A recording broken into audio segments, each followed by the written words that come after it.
Pour accroître les effectifs de la recherche scientifique dans le secteur public et privé, le ministre de la Recherche scientifique et de l'Innovation technologique, Rigobert Mabundu, a doté à 11 entités et instituts sous tutelle lors de la rentrée scientifique 2025 de lettres de mission. Cette feuille de route prévoit des actions stratégiques et clés qui seront menées sur une durée de 10 mois dans le but de réorganiser et reformer le secteur de la recherche scientifique et de l'innovation technologique en République du Congo.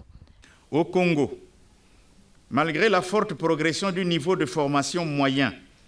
les effectifs de la recherche scientifique sont en chute libre, sauf ceux des enseignants-chercheurs des universités et ceux des chercheurs privés.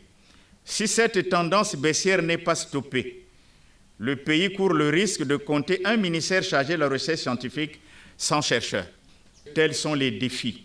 et les nouvelles lignes de la doctrine de la réorientation de la recherche scientifique et de l'innovation technologique nationale qui ont inspiré les 11 lettres de mission qui seront remises aux responsables des instituts de recherche et d'appui à la recherche. Chacune d'elles est introduite par des éléments de doctrine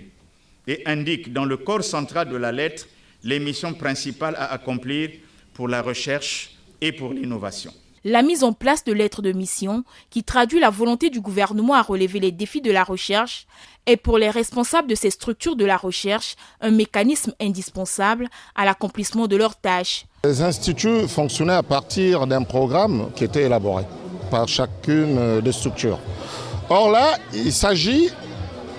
d'un cap bien défini, avec des missions bien précises, dont nous ne devons pas nous écarter, de sorte que, par exemple, pour ce qui est de l'Institut national de recherche en sciences sociales et humaines, les activités à mener sont celles qui sont incluses dans cette lettre de mission, pour que, à la fin d'année, nous puissions faire le bilan de ce cap qui a été fixé par le ministre. La cérémonie de remise de lettres de mission aux directions de la recherche scientifique et de l'innovation technologique a été ponctuée par la visite des stands des produits de la recherche scientifique par les membres du gouvernement.